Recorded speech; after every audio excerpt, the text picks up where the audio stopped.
there were certain fields and courses and areas where I was gifted, for sure, where I didn't have to study. I could just read it once and I would get an A. And I decided that I wanted to basically dominate, and I wanted to do it in everything I did. And then that began a path for all the things I did thereafter, which led to me choosing the career that I chose, which was 21 years in the hedge fund business, but then also how I got really, really sick.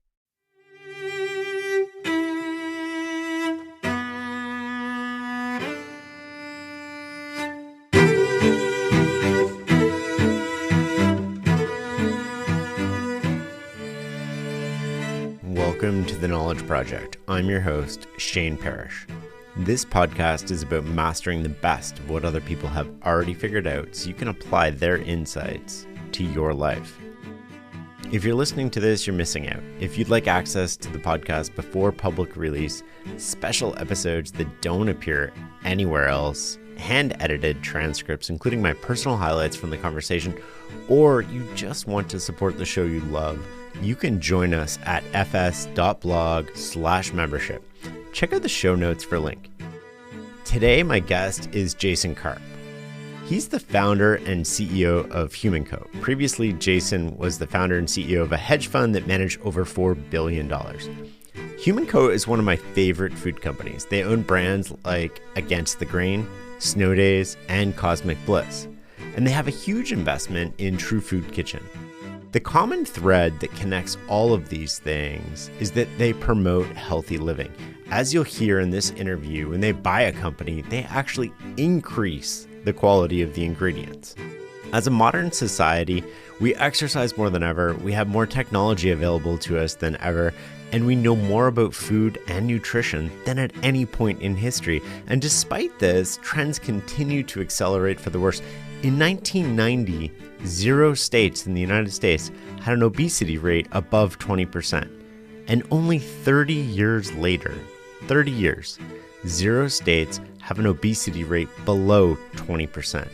Why does this matter? Well, obesity is the leading cause of chronic disease and preventable death in the United States. HumanCo is on a mission to tackle this problem. This episode isn't just about food. As you'll see, Jason is a remarkable individual. We talk about investing, food, what it means to be great, high-stress jobs, and so much more. While this episode might change the way you eat, it will certainly change how you think. It's time to listen and learn.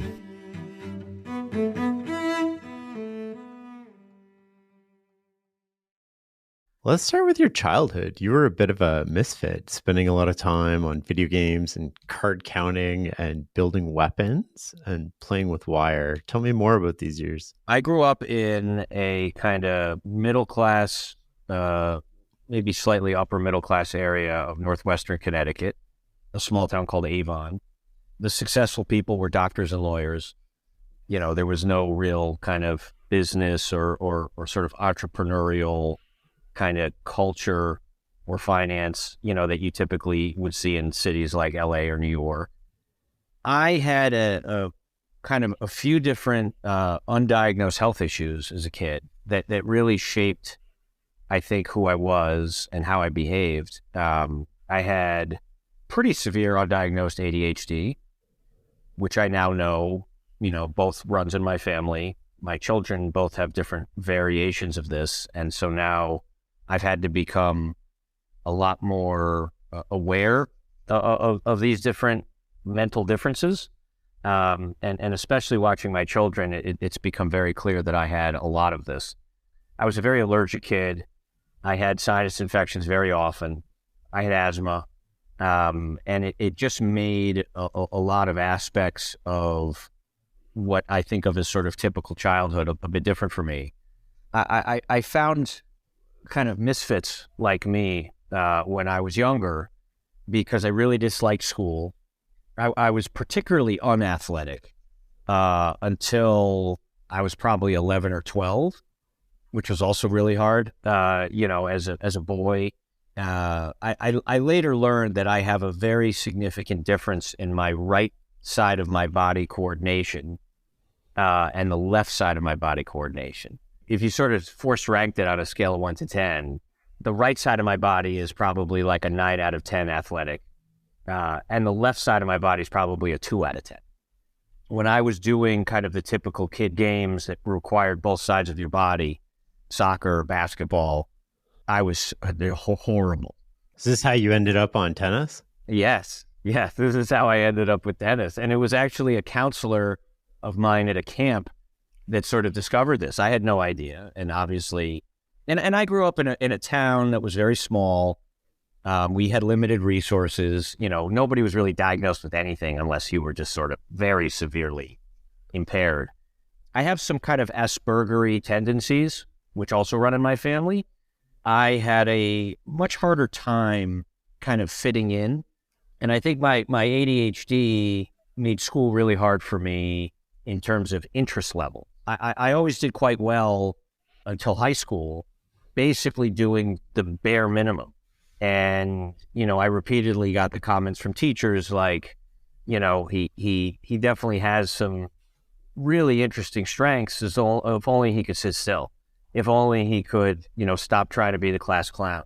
And I think this is the case with all kids, but I had some neighbors that were, I would say, like real hooligans. And I looked up to them. They were always playing with guns and fire and weapons and gasoline. And, my first kind of formative moment, and you would think this would actually deter me away from spending a lot of time in these areas. I was in second grade. I was probably 7 or 8 years old, and they wanted to do target practice with a pellet gun that they had just bought. They wanted me to hold up a piece of paper, and they wanted to see if they could shoot it from 30, 40 feet away in their driveway. And I held it up, and they shot me in the chest.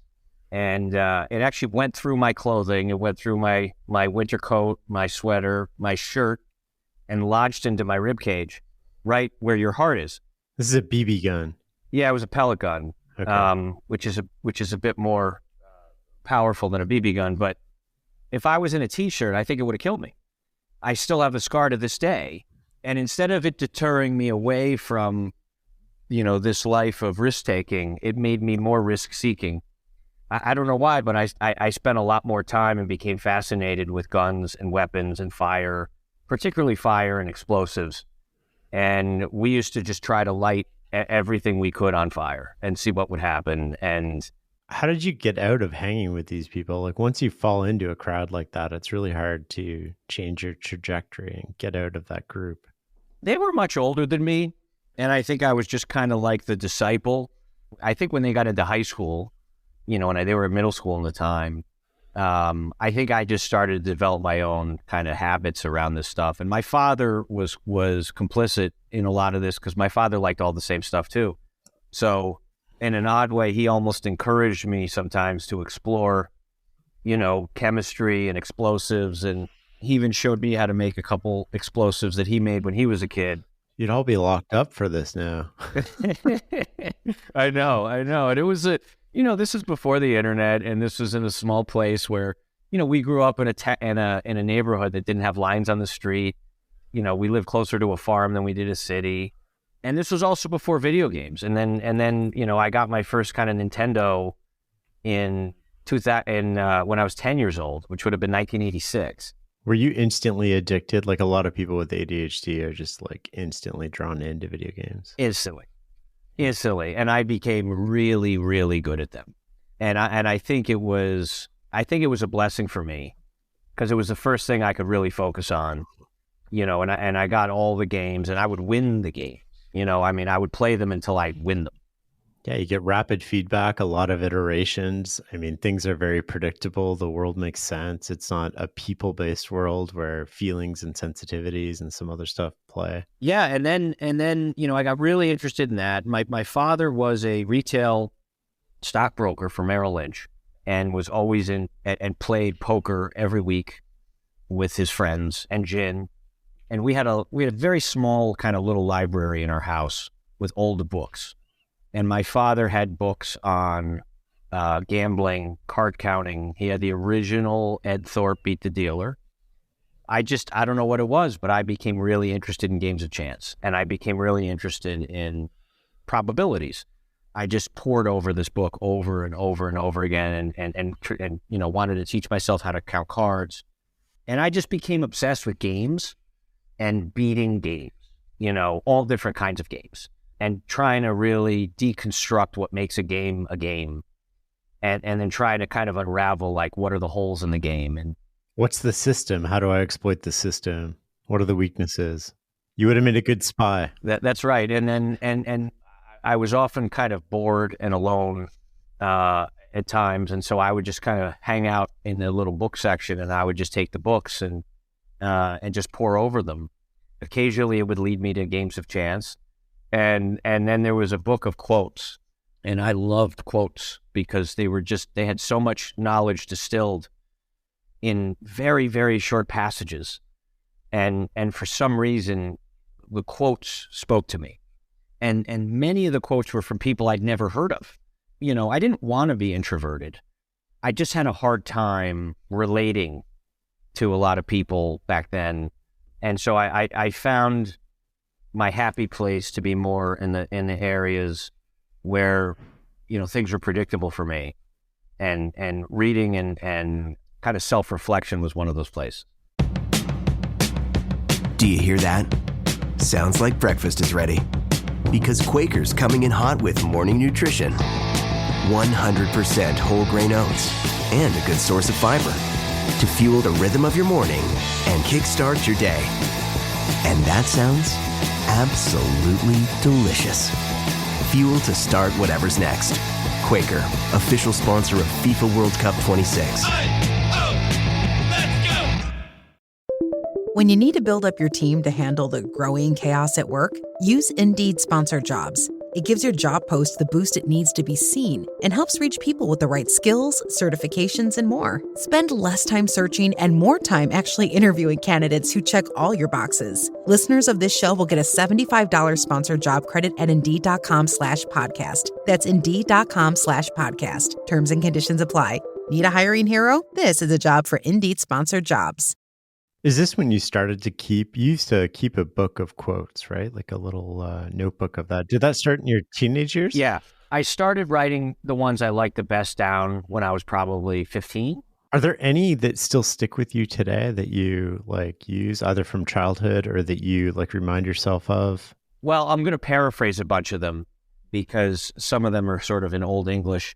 I originally discovered a lot of the Stoics and didn't know who any of them were, like Epictetus and Aurelius and Seneca. So there was an old quote basically about that everybody has something to teach you, regardless of who they are.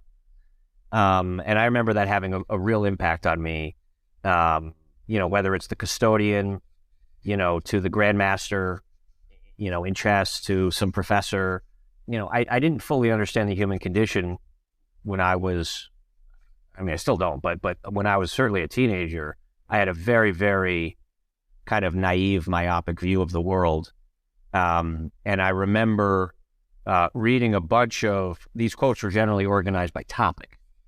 And I remember reading a bunch of quotes on basically how to learn and how to learn from other people. And there were actually some quotes in this book, or maybe there was a second one. I think there was probably a second book of quotations from the 80s that actually had some Munger quotes in it. Early Munger stuff. I'd say that some of the quotes from Sun Tzu, Art of War, in terms of preparation, in terms of battles are won before they begin. And then I also was very focused on quotations from people who failed a lot. Because at the time, I felt like a real failure and had a really, really hard time as a teenager.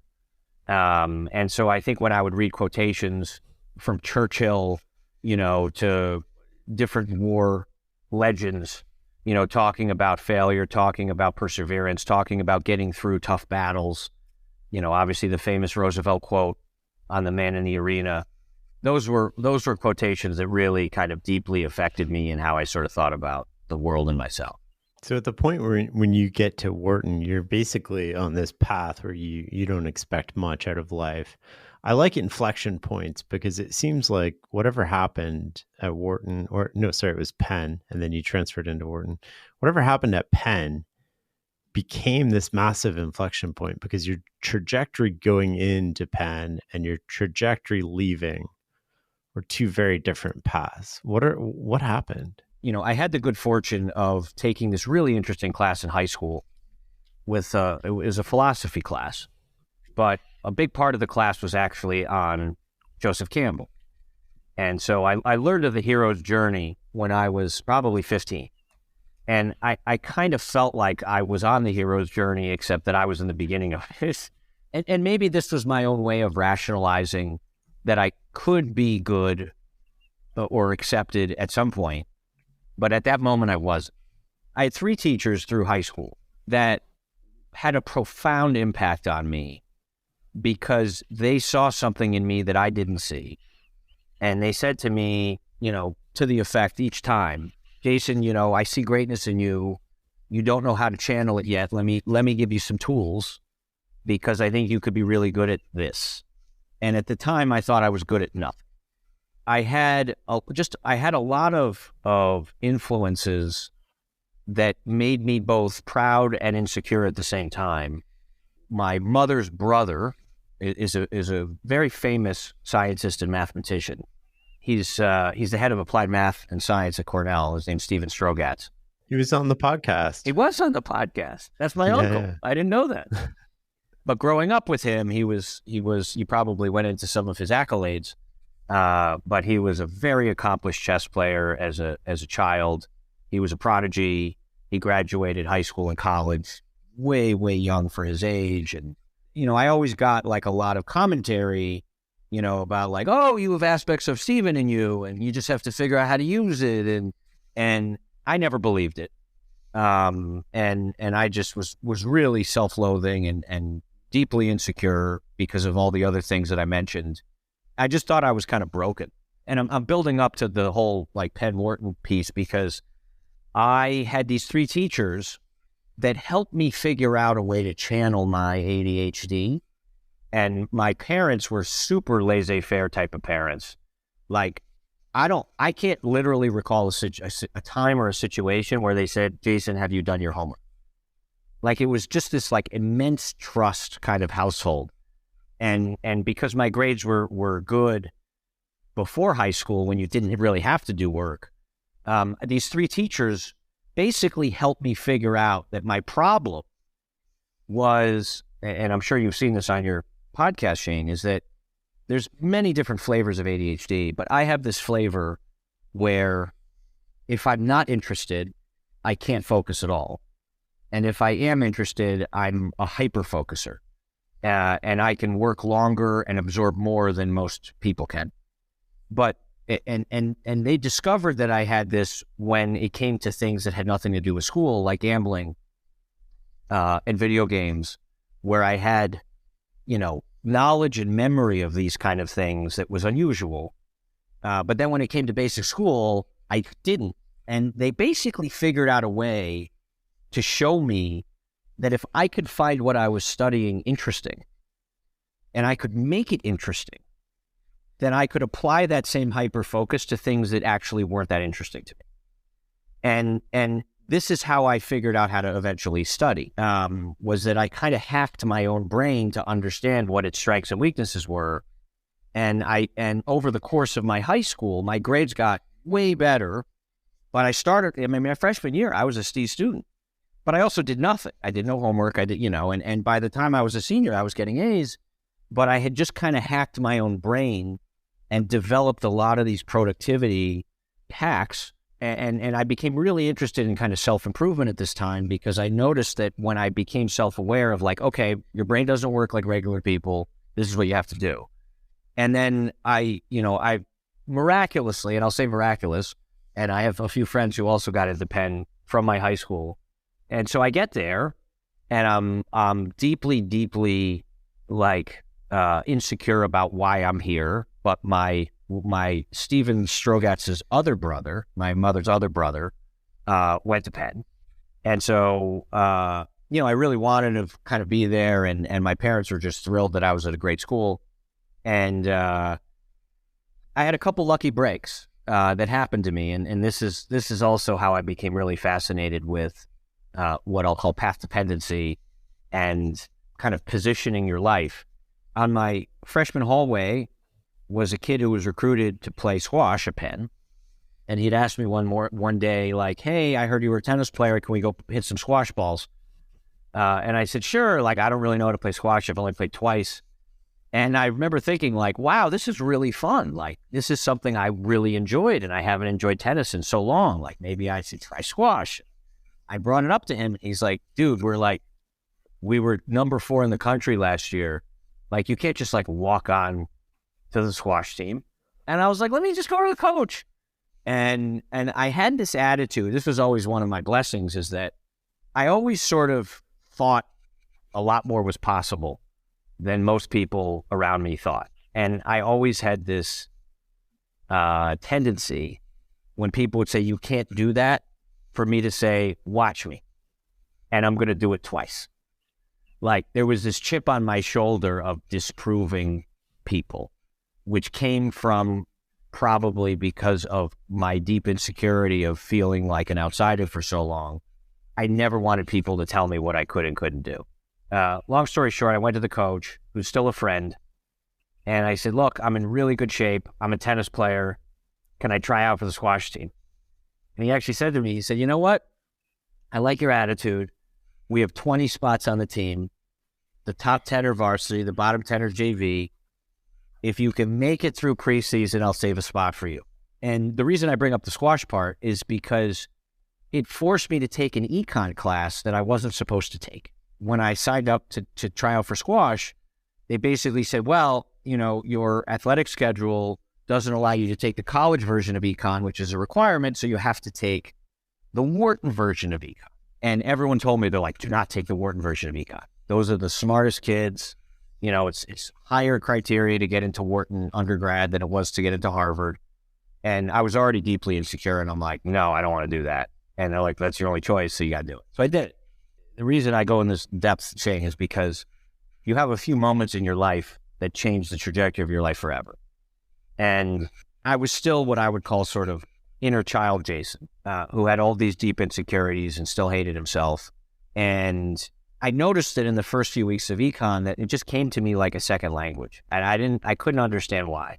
I'd read the textbook once, I'd remember everything. I asked a lot of apparently really interesting questions. There was a kid who came up to me who I thought was like a brilliant kind of nerdy kid who deserved to be in Wharton, and I didn't.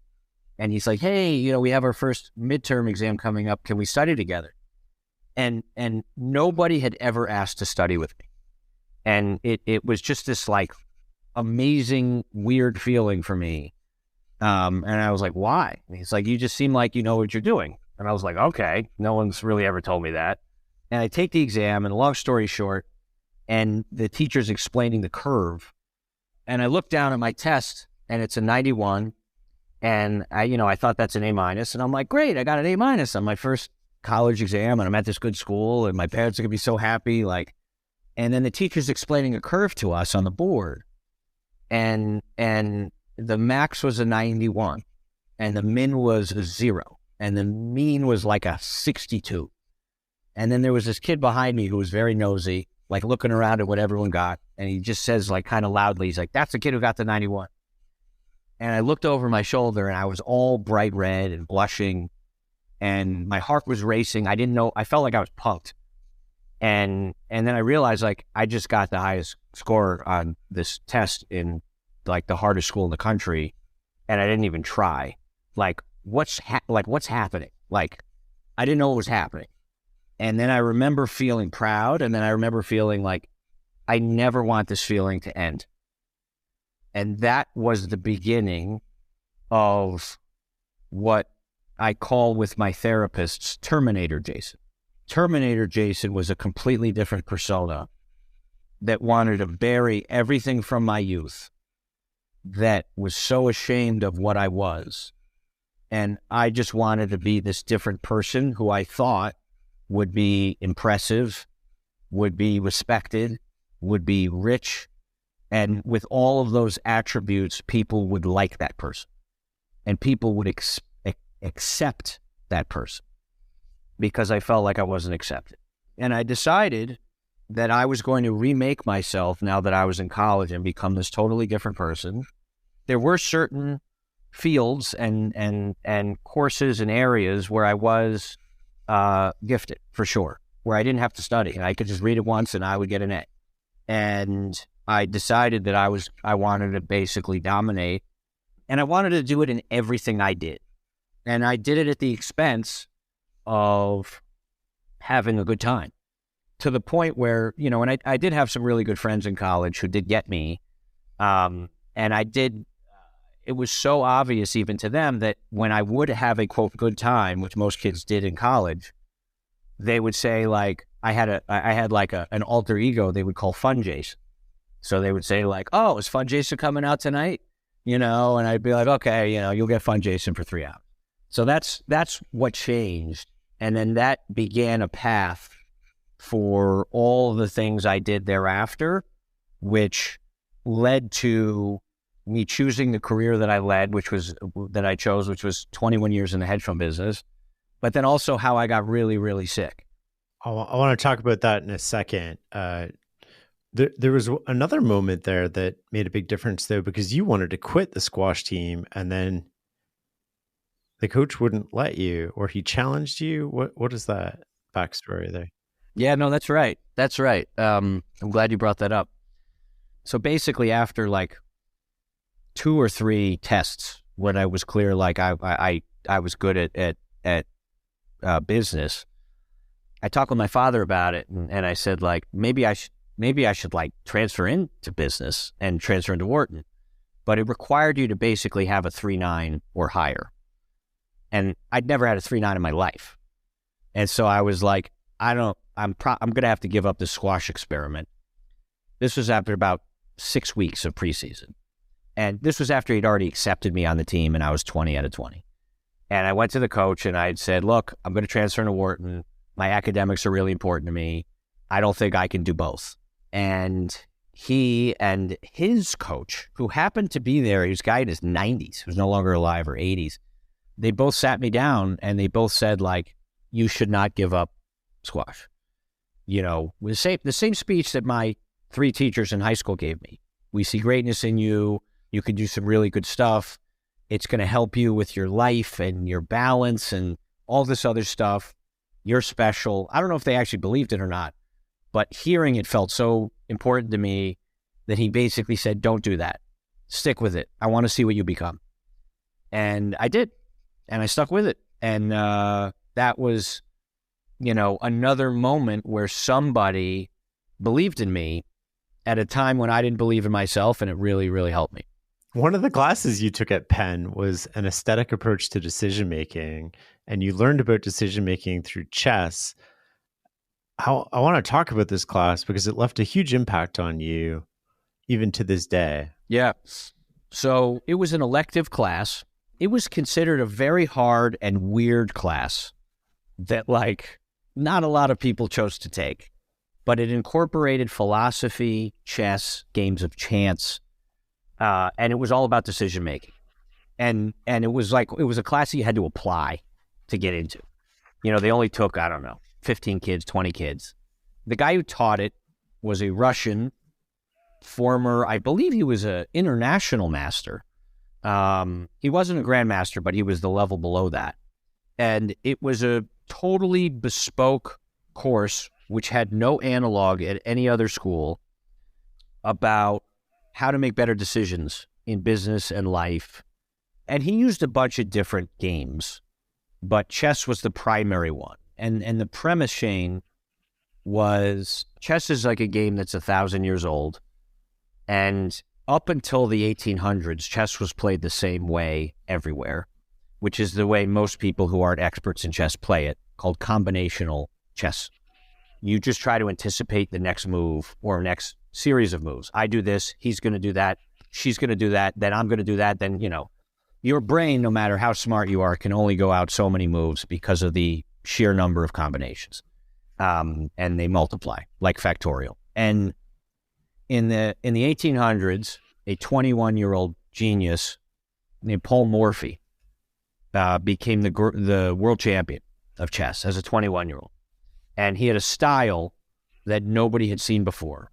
And they didn't have a name for it, but it was later called positional chess, which became the dominant form. And now all of the best chess players do positional chess instead of combinational chess. You want to position your board in such a way that you can handle whatever is thrown at you. So if they make a bad move, which you didn't anticipate, you can attack. If they make a great move, which you couldn't anticipate, you can defend it better. And it's all about how you position your board without necessarily knowing what's coming. Now, chess is what's called a deterministic game.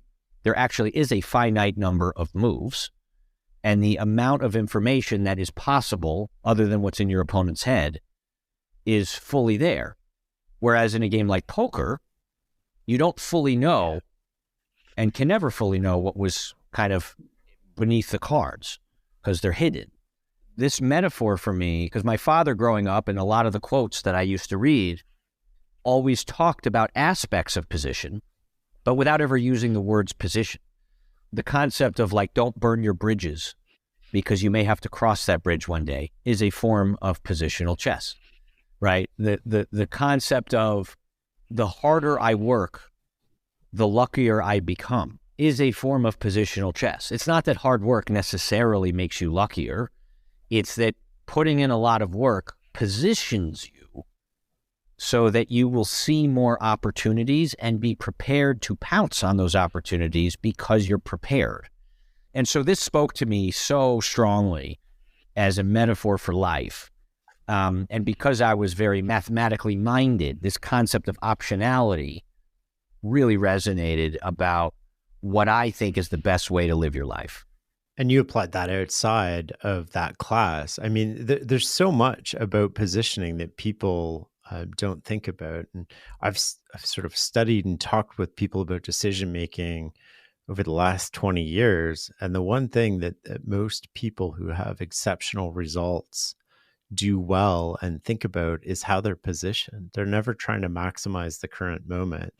And they're never trying to precisely predict the future. They're trying to put themselves in a position to take advantage of whatever the situation may arise, rather than being mastered by the circumstances, right? They want to master the circumstances. So no matter what happens, they're always in a position to play offense. Yeah, no, I think that's right. And the way when I began my hedge fund career and I eventually had to start training people, I was a very enthusiastic poker player during the time when poker wasn't like cool. This is like pre-internet poker. This is like pre-rounders, you know, because I played in high school, I played in college. I became obsessed with that. And so one of the things, once they had internet poker, one of the things that I would show people as a metaphor for this was the most popular game today is what's called the No Limit Texas Hold'em, where you're dealt 2 cards and then they put 5 cards on the table. And you have to make a combination of your 2 cards with the cards on the table to make the best 5-card hand.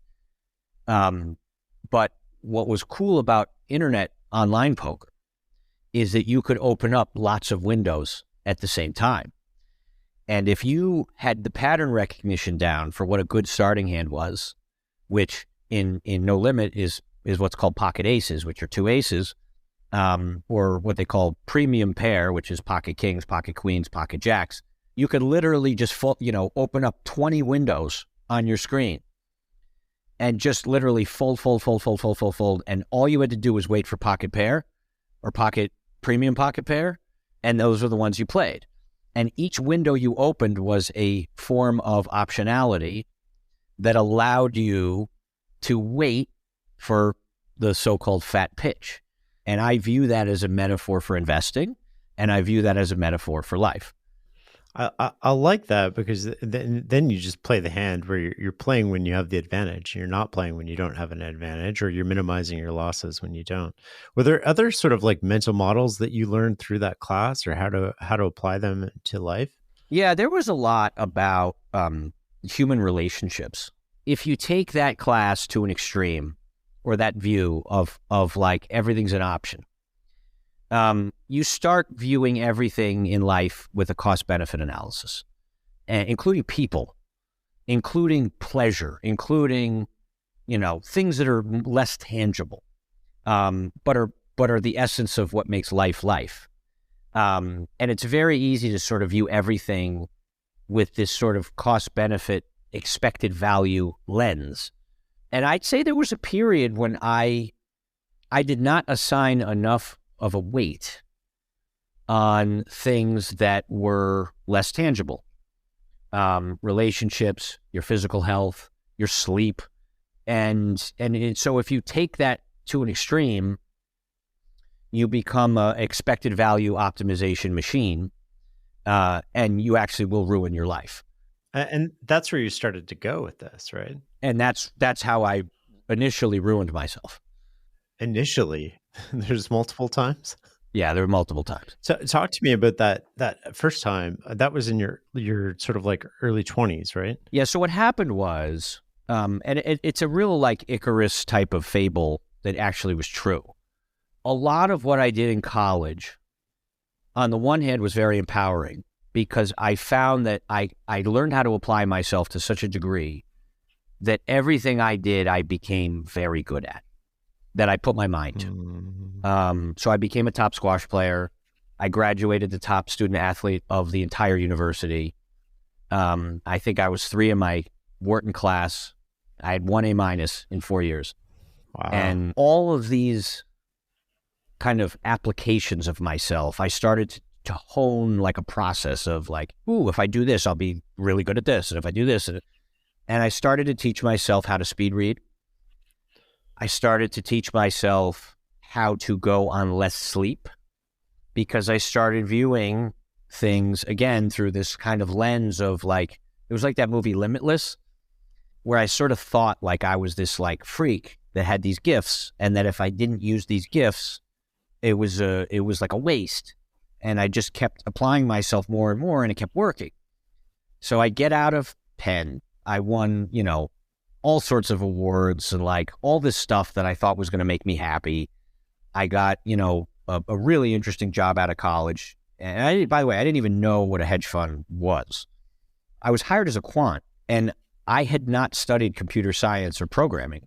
I had a lot of math and statistics and econometrics as a background, but I didn't, I was like, okay, I'll just take this quant job. Like, it sounds awesome. They were paying me $5,000 more than what the top banking offer was. So I took that, and I knew I didn't like banking. Anyway, I had a lot of really early success in my first year and just solved a lot of really interesting problems.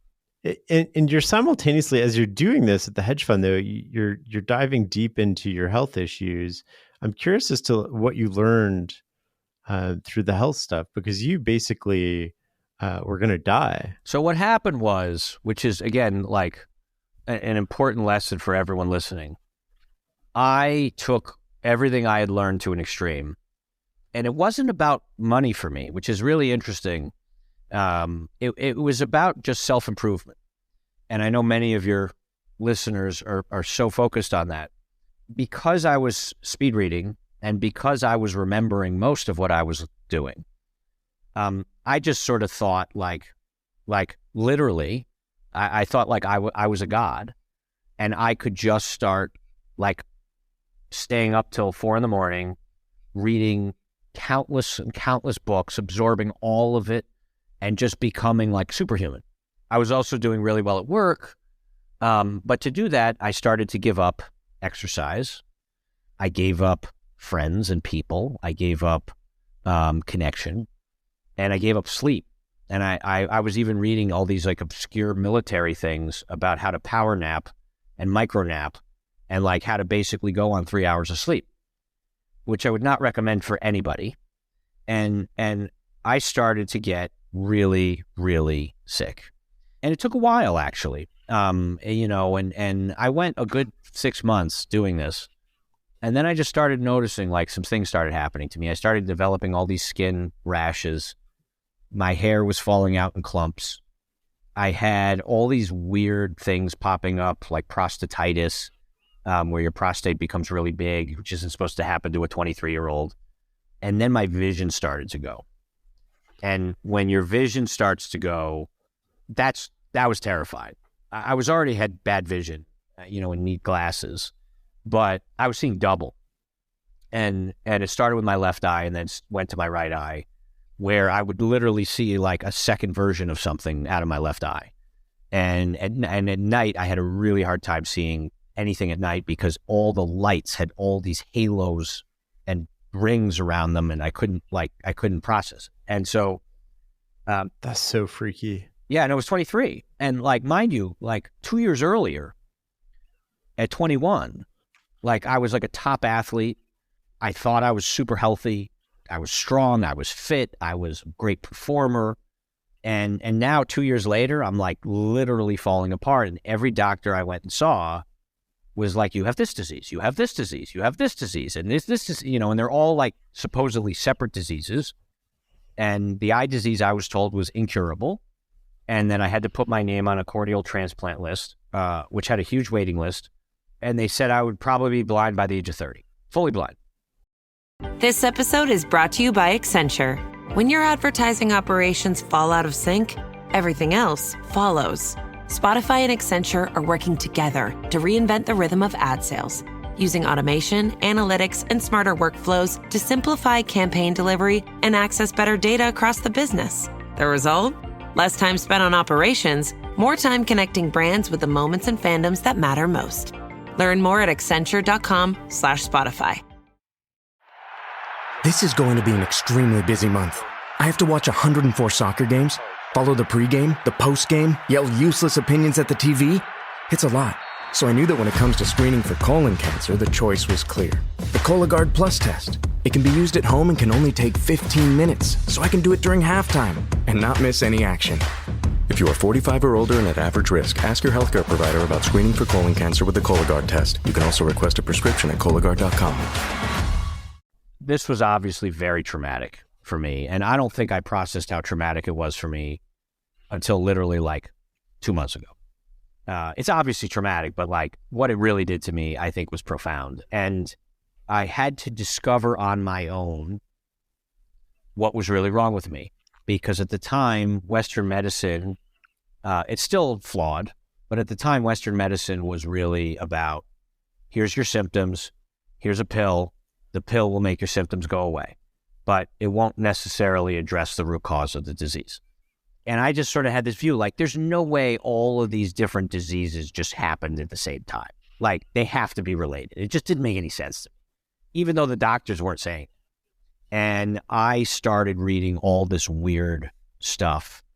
It's not weird anymore, but back then was weird, in this area that they now call functional medicine, which are addressing the root causes of disease instead of the symptoms. And there were some kind of like OG doctors, a guy named Dr. Andrew Weil, who's now 80 and quite famous. There was a doctor named Dr. Mark Hyman, who was just getting started at this time, who wrote a book on inflammation and autoimmunity. And I would find these things, and I was just trying to make patterns. And long story short, there was one time where I had my skin issue with the psoriasis happen in college. And it happened during my pledging for my fraternity, when we were forced to not sleep for 3 days and drink only beer and have no food. And I sort of thought, like, okay, the only time I had this skin issue was when I literally couldn't sleep and I could only drink beer. And so I just developed this hypothesis that was totally naive and no one thought was plausible, that if I taught myself how to start sleeping again and dramatically cleaned up my diet and started exercising again, maybe my skin disease would go away and maybe my eye disease would go away. And the reason I had that hypothesis is there was one journal I found that connected my eye disease to my skin disease. Not fully connecting it, but showing a correlation. And so anyway, I did that. And I decided, like, okay, I'm going to have to like turn off this sort of Terminator mode and just try to like get healthy. I gave up alcohol. I gave up caffeine. I gave up processed food. I tried all sorts of different diets. I had to start teaching myself how to sleep again, which interestingly, if you force yourself to be an insomniac for a period of time, your body gets used to it and it becomes harder to go back. So I read every book there was on sleep at the time. And after about 2 months of this, my vision started coming back. And nobody believed it. And thankfully, there was an empirical test that the ophthalmologist can do that basically can show the progression of your blindness. It's not like, do you see, do you not see? It actually measures the surface area of your eye. And I had fully reversed it. And the ophthalmologist said in his entire practice, he'd never seen anyone reverse this disease because it's a degenerative disease. And that was like the next real pivotal moment of my life where I said, you know what? I'm not going to accept kind of common Western dogma about medicine and lifestyle and like nutrition and all this stuff. I just cured myself through literally food and lifestyle when everyone told me it was impossible. I'm going to spend all my time on that. So let's fast forward over the second job, which was another hedge fund, and get to Hugh and starting this, which is the start of this journey outside of your normal job and the fanatical, I say, standards that you held for what was going in your body, and then creating a company around those standards. And I also want to explore a little bit about, how do you eat today? Like, how does the food system poison us? What is your lifestyle like in terms of caffeine, alcohol, sleep? What goes into your body? What I have learned, which I didn't know at the time because now we have modern testing, in simplest terms, I don't detoxify like a regular person. So things build up in me faster than regular people. I'm kind of like a canary in a coal mine. It turns out that everything that affects me affects everyone else, except I just respond faster. And I experimented with lots of different variations of it, but basically the style that resonated the most with me was what they now call paleo. And the reason that, and paleo stands for Paleolithic, which sort of ties back to what we were as hunter-gatherers. And a lot of the research I did, Shane, was around evolution and around anthropology. Because I was trained as sort of a scientist, and I didn't want to do anything that was like not provable in terms of my own discovery. And thankfully, there's a lot of populations out there that are still indigenous people. And they live the way that we lived 10,000 years ago, or even 1,000 years ago. And they have none. And by the way, many of these indigenous peoples are in every continent. They're in Alaska, they're in South America, they're in Africa, they're in all different climates. They have none of our modern lifestyle diseases. They have no autism. They have no allergies. They have no autoimmune disease. They have no obesity. They have no diabetes. They have no heart disease. They get, what I'll call third world diseases still, like tuberculosis and foodborne illnesses, et cetera. But all the things that are literally killing off more people than anything we know of is related to lifestyle and diet. And so I was studying all these, and I was like, evolution is our strongest sort of scientific North Star. And it was clear to me that we have been living in a way that's at odds with our evolution for at least a couple hundred years, which, if you study evolution, we've been hominids, things walking on 2 feet, for at least 200,000 years. And we have been hunter-gatherers for 99.99% of that period. And so to me, what resonated the most about how I was going to change my lifestyle was, how do I get back to a place where I'm living consistent with how I evolved? And how do I do that while living in New York City? And so I started talking a lot about this stuff with my brother-in-law, my wife's brother, Jordan Brown. He started reading the same books that I was reading. He didn't have any of my illnesses, but he noticed that when he started living more paleo, he looked better, he felt better, he performed better. Everything got better for him. And he's like, this is incredible. Like, why aren't people doing this? And I'm like, well, it's harder, it's inconvenient, it costs more. Nobody knows how to do it. Life is too, it's just too difficult. And he said, we should create a restaurant that's the manifestation of these principles. And I'm like, dude, I'm a professional investor for a living. Restaurants are not good businesses most of the time. Like, no chance. After enough back and forth, I sort of decided, like, okay, I was fortunate enough in my career that I could afford it. I never thought it was going to be a big business. I just wanted it to make a little bit or break even and basically have a place where A, I could eat every day, and B, we could prove to New York that you could have the combination of tastes great and healthy, which prior to this really didn't exist. You only had places that were super healthy that most people who are used to the standard American diet would basically say, like, this is disgusting. And then you had places that were like farm to table, really unapproachable, super expensive, that like nobody, unless they had a lot of money, would ever do. And that was the genesis of Hugh Kitchen. And we were very humble about what we didn't know. We hired a bunch of people to help us because I didn't know anything about running a restaurant. Neither did my brother-in-law, neither did my wife. This was a family business. We had no outside investors for the first many, many years. And the idea was to basically make like a paleo haven. Before paleo was really a term. It was basically like, you know, some people call it ancestral, but it's basically ingredients that your grandmother or your great-grandmother would have been cooked with. Like, that's the litmus test. Like, if your great-grandmother used it, it's probably okay, except that true paleo doesn't really incorporate dairy and doesn't incorporate legumes. We were more of a modified paleo, but we were grain-free, we were gluten-free. We had only grass-fed milk for the coffee. Everything that needed to be organic was organic. There was no refined sugar, and everything was made from scratch.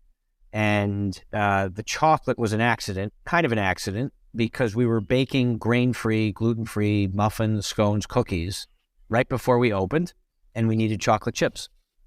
And we couldn't find chocolate chips that met our specs. And we hired a guy to help us make a Hugh version of our own chocolate that didn't have, all the chocolate we could find had refined white cane sugar, had soy lecithin, had preservatives, had dairy. And so we had to make our own chocolate, and we liked it so much. My brother-in-law had this idea of turning them into chocolate bars. And that was how Hugh Chocolate got started.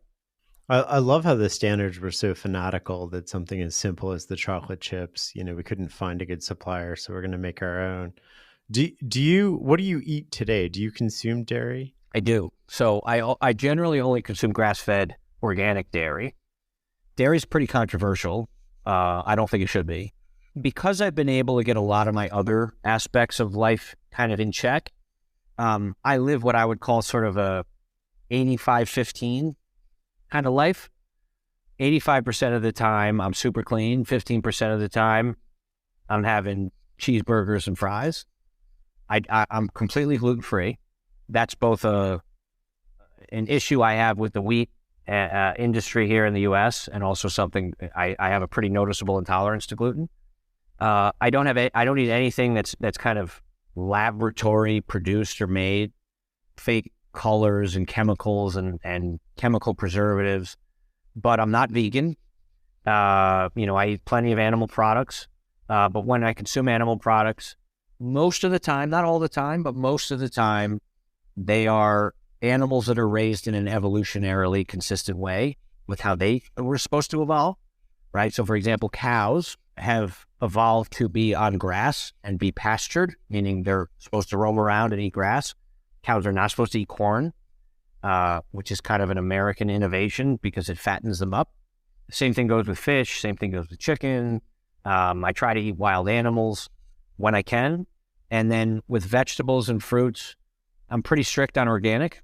Most of the modern food supply is literally poisoned. I'm more susceptible to it than most. But what affects me affects everybody. And it's just time. And this is not something that's controversial, Shane. Like, you just have to look at current status of, any developed country. I mean, this is the first generation in human history that is predicted to live shorter than the previous. We are the sickest we've ever been on any objective measure. We exercise the most we ever have. 70% of Americans are either overweight or obese. Over 90% are metabolically unhealthy. It's all staring us in the face, but it's so inconvenient It's like an inconvenient truth. It's much worse than global warming. Let's go back a sec. What's the issue you have with the U.S. wheat industry? Is it just U.S. or is it the wheat in general? No, it's predominantly the U.S. So you will notice if you ask a lot of people who don't eat gluten, you will notice that many, thousands, like this is not just like 5 random people. Many people can tolerate gluten in France and Italy and cannot tolerate it here in the U.S. And there's 2 hypotheses on that. It hasn't been proven, but these are my hypotheses. I've heard them from others too. The first and most important one is that I don't remember the exact number, but it's in the high 90s%. Might be 99%, might be 97%.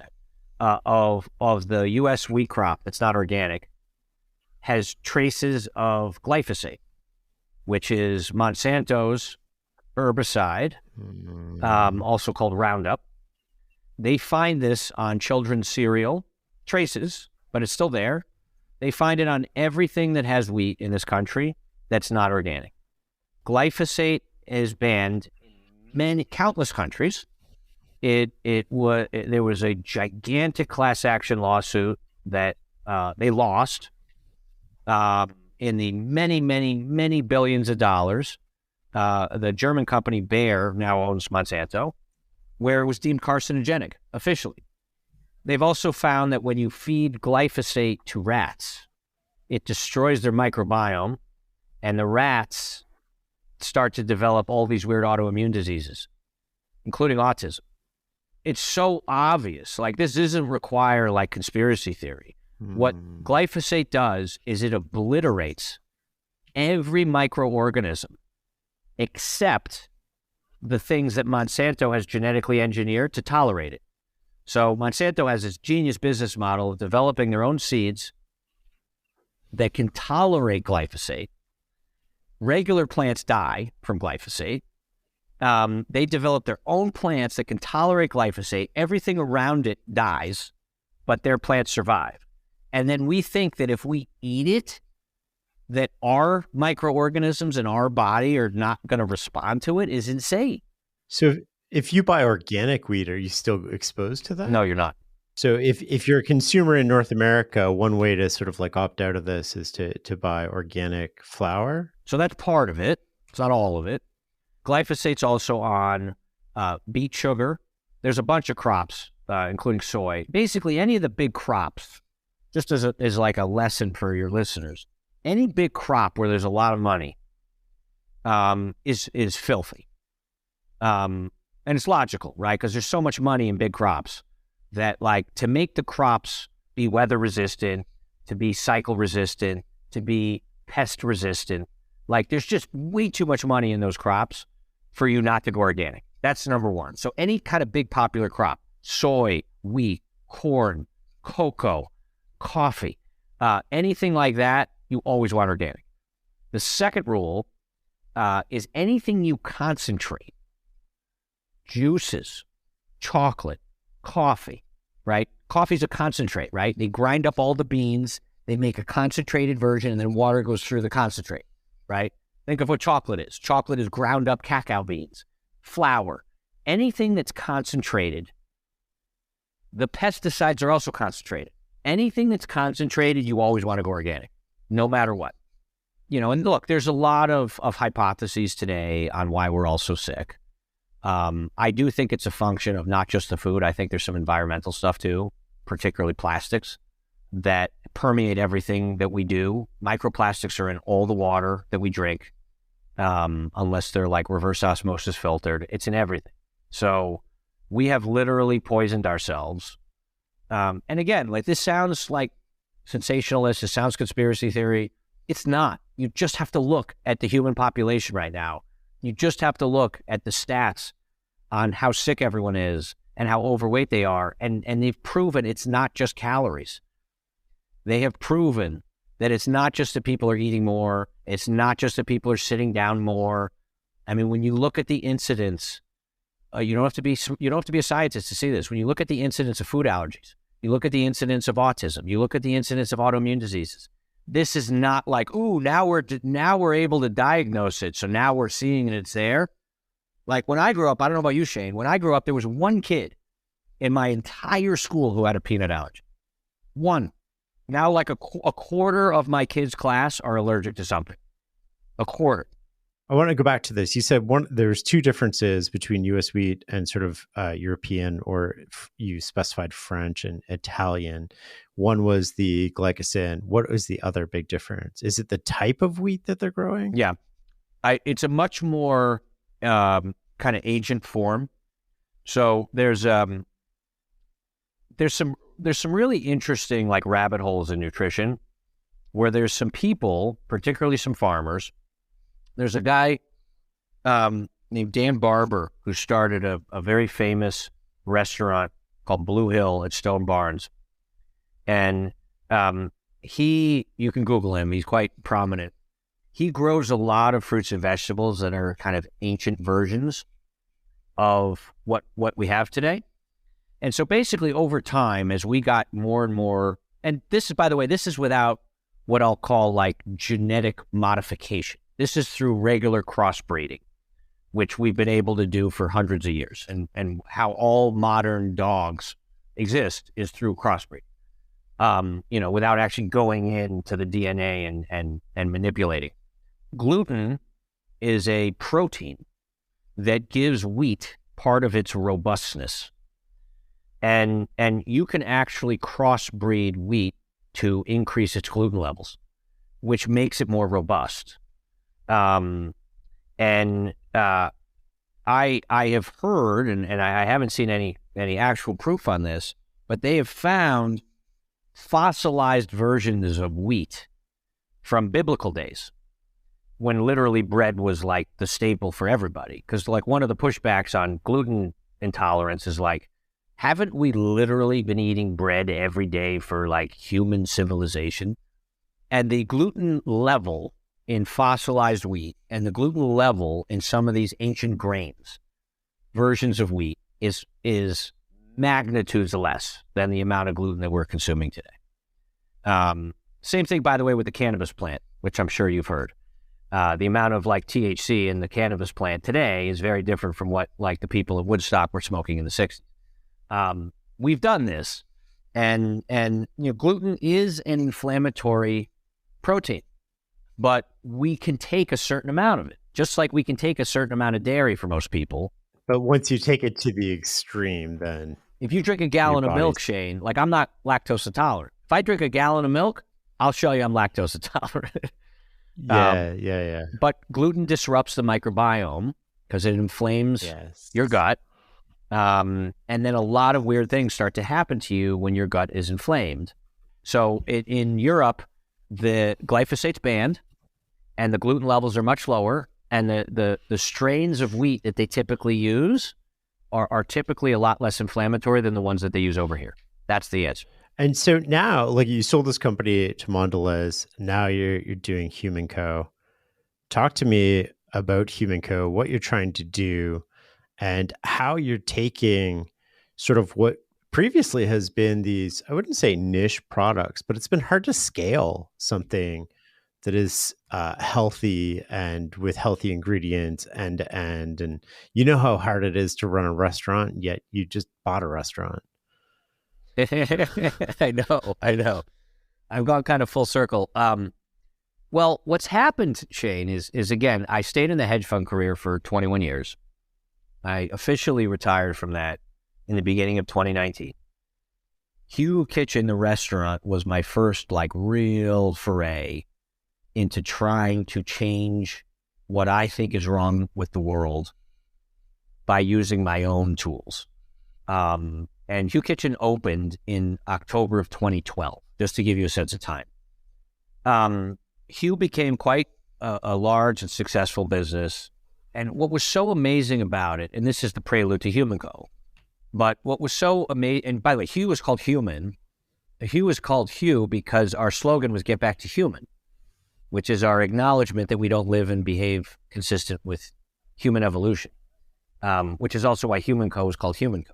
Everything I do has the word human or some variation of human in it because of all my like learnings the hard way. And the Hugh chapter was so interesting because it taught me a lot about myself it taught me a lot about what's wrong with the modern food system. And it taught me how desperate everyone is to try to live healthier and how hard it is right now. What was clear to me in my studies, and eventually I joined the board of the Tufts Nutrition School, which I'm still on. The Tufts Nutrition School is a top nutrition school in the country. And what's clear to me is that for at least 60 years, we have known that fruits and vegetables are far healthier for people than like Twinkies and cakes. But that hasn't really changed behavior. You don't need to even educate like middle school level education people that that's true. And yet we're not really changing.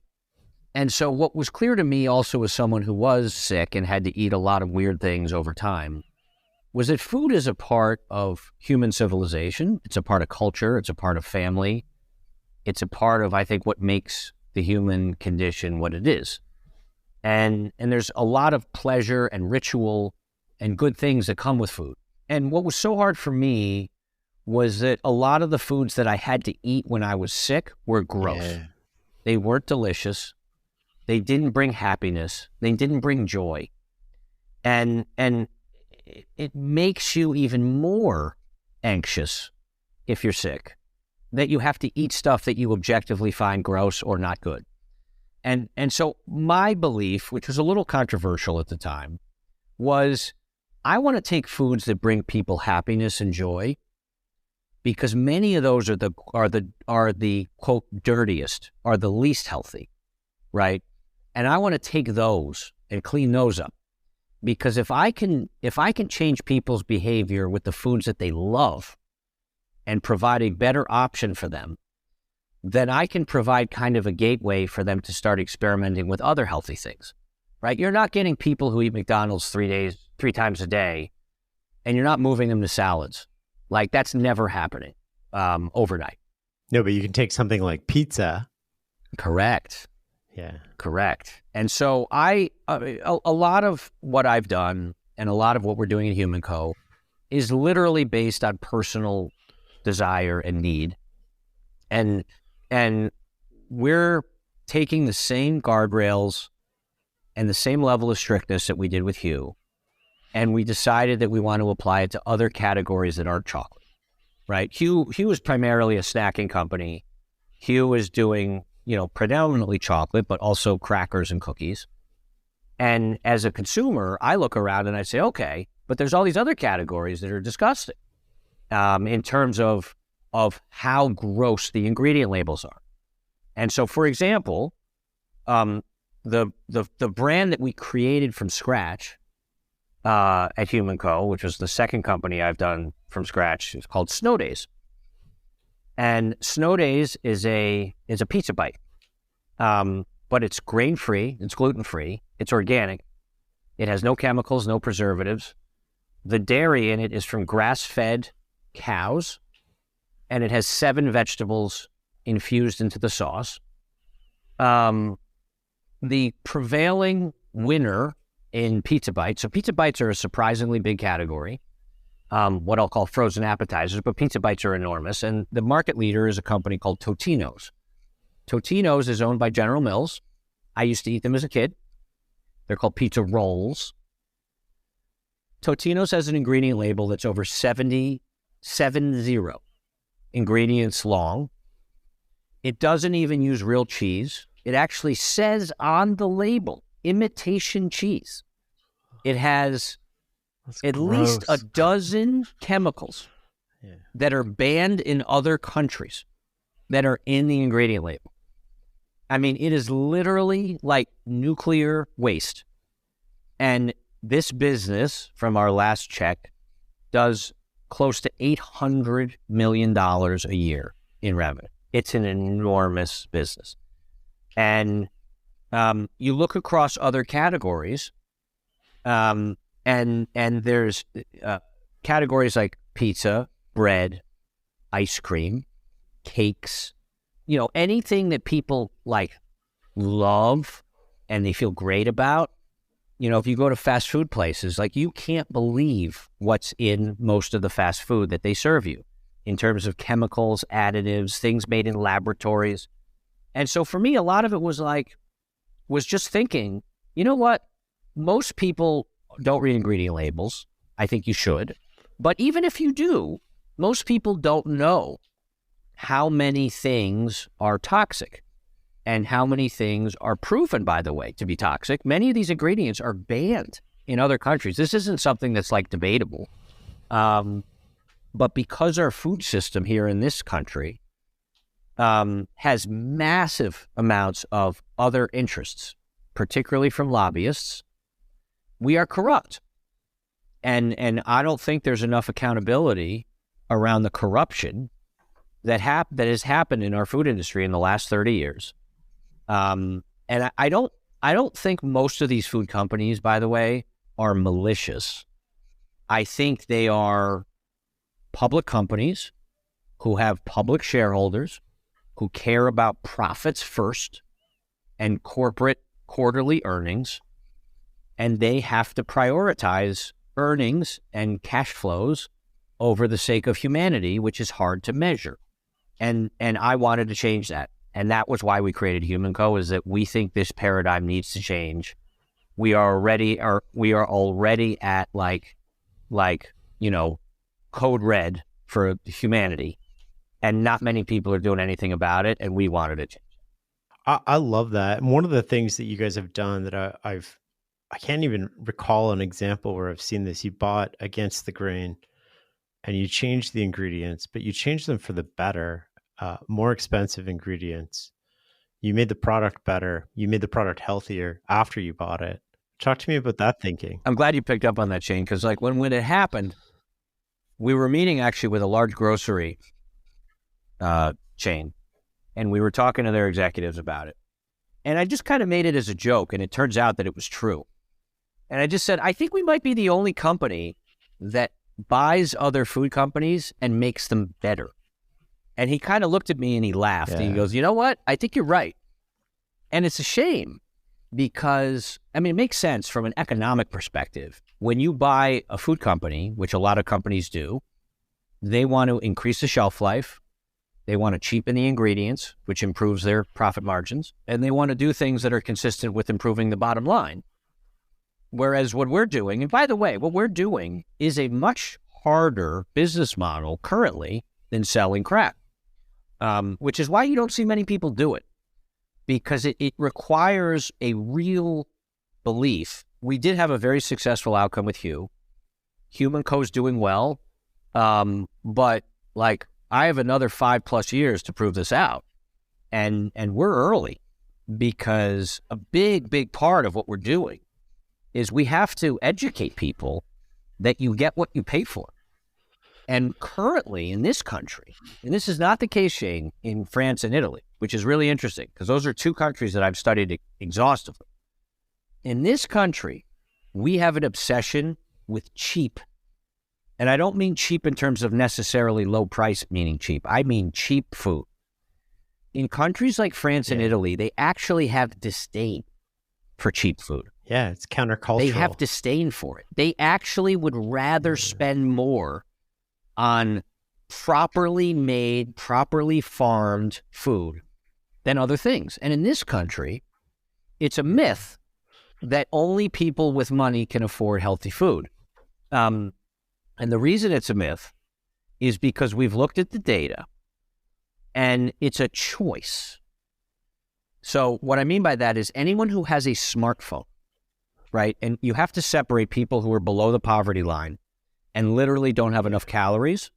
Those people have a different solution that they need, right? They need calories, they need sustenance, they need vitamins and minerals.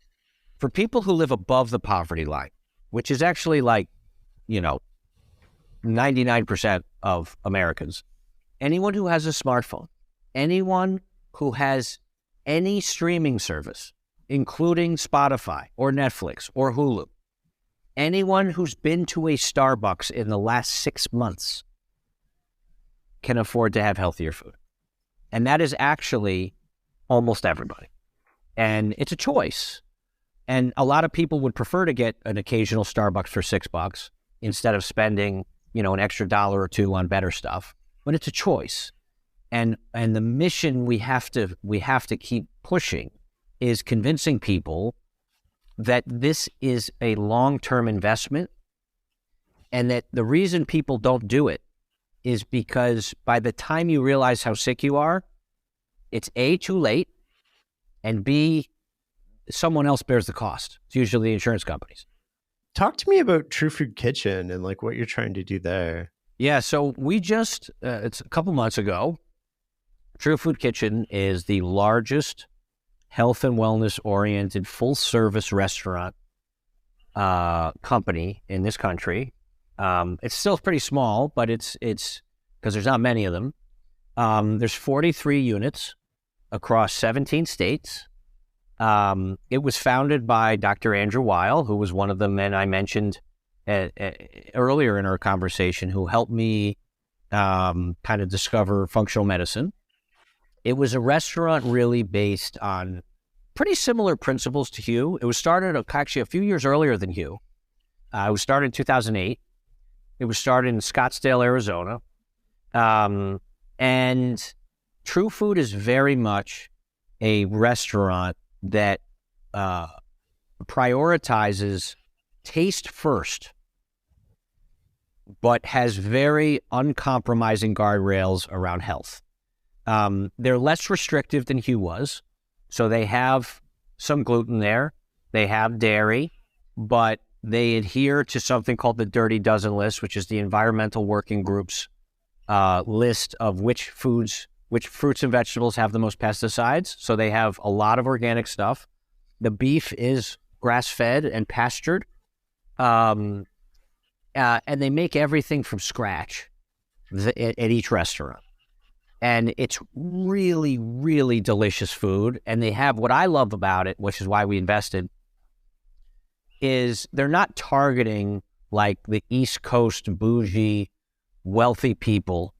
They're targeting everyone who wants to eat healthier, and they have things for everybody. So they have pizzas, they have cheeseburgers, they have...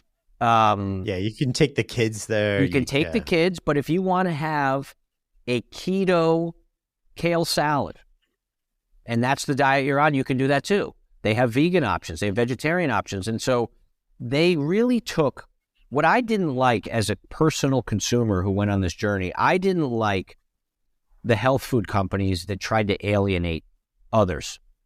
I like the ones that basically made it more accessible, not less. There's a cohort of health and wellness people that are trying to be very exclusionary.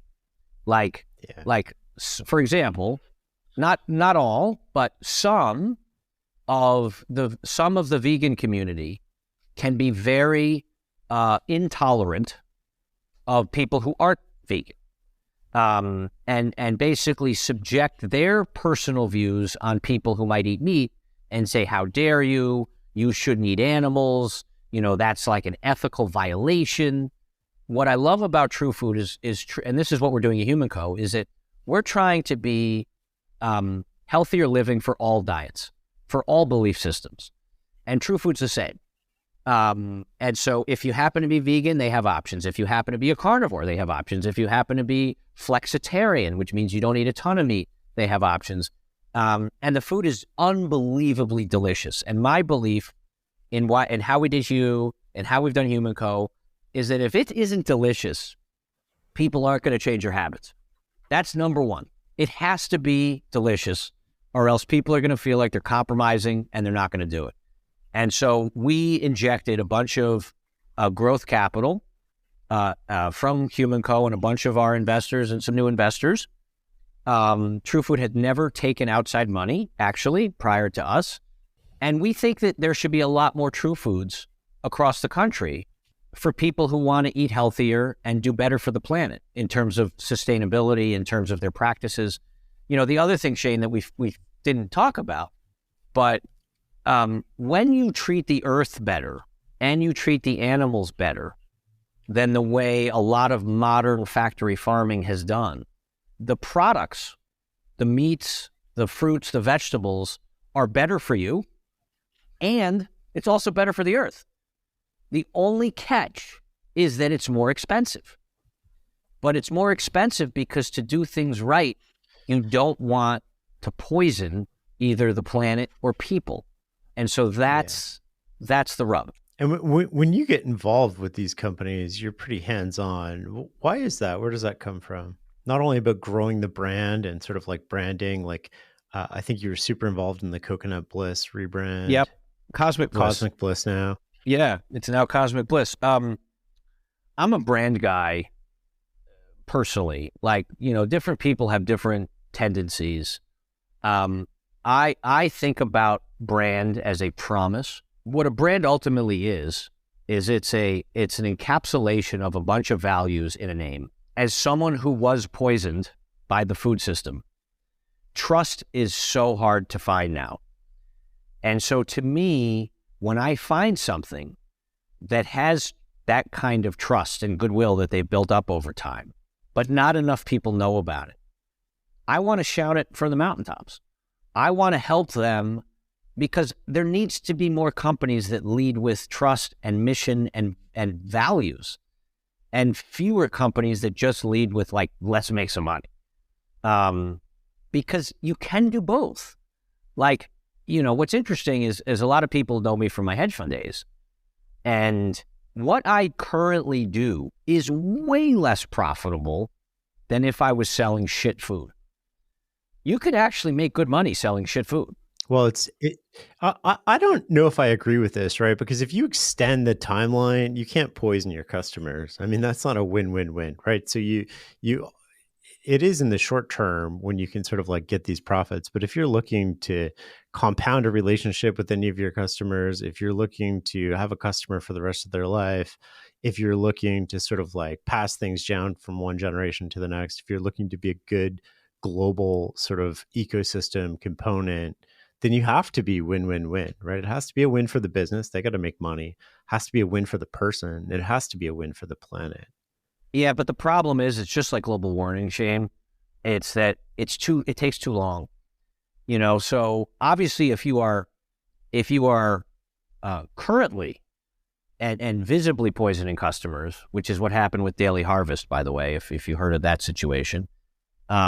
Daily Harvest had a foodborne illness issue where a bunch of people had to have their organs removed. That's usually the end of your business when that happens.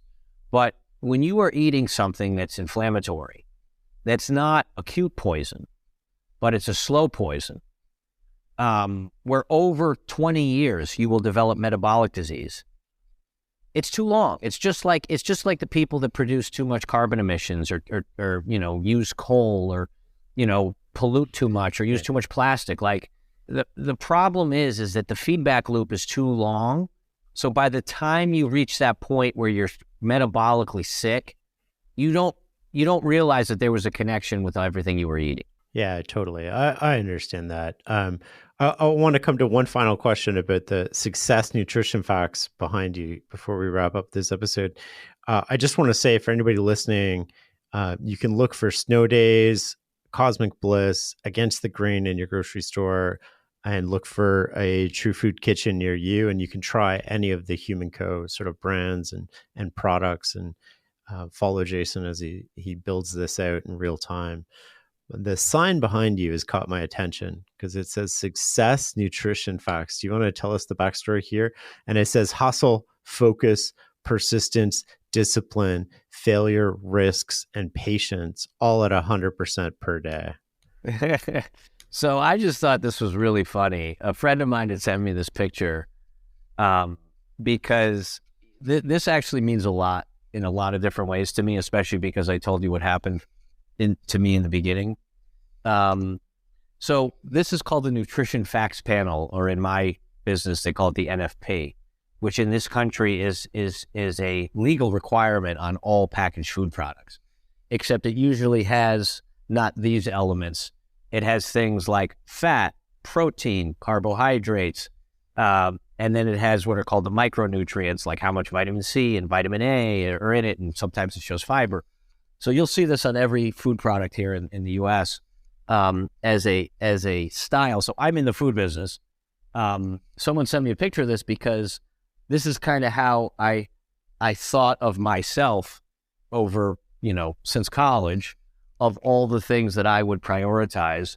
You can also see it says serving size 24 hours a day, servings per container 365 days a year. And then the bottom says percent daily values are based on high levels of ambition. So I just thought that the fact that this thing existed, and it's a combination of kind of how I've lived my life, plus it's a food business centric thing, was just so random that this thing even existed. So I bought it. I love it. But it's also a nice reminder, Shane, that, and I know you and I talked about this before, but that some of these things on here, which sound noble or they sound like values that we should all aspire to have. Some of these things, when you take them too extreme, will destroy you in terms of your physical health and your mental health, which is what happened to me. And sometimes I look at this and it reminds me of what not to do. Because sometimes if you go too far, and by the way, this happens with healthy eating too. And I'll just say this as an anecdote for some of your listeners.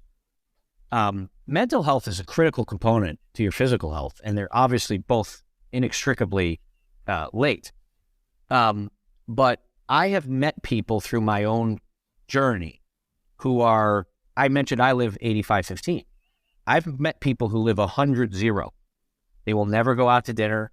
They will and they don't need to live 100-0. Some people do, but these are people that choose. They have to make their own food. They have to know exactly where it comes from. They won't go out to dinner with people. They won't go out to lunch with people. When you get that fanatical, it starts to take a real toll on your mental health, which then affects your physical health. And so I've met some people who eat so cleanly that they actually don't look healthy. Yeah. And I'm sure you've come across people that don't eat that healthy, that actually look great. And I just think it's a very important lesson, which I had to learn the hard way, that balance is so important in life. And that sometimes when you start to develop habits that are working, it's easy to keep going and forget about balance.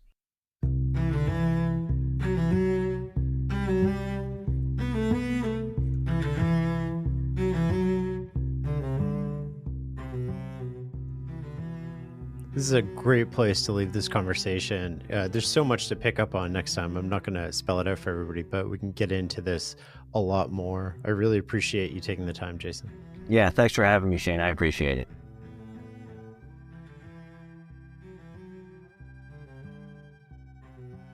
Thanks for listening and learning with us. For a complete list of episodes, show notes, transcripts, and more, go to fs.blog/podcast. Or just Google The Knowledge Project. Until next time.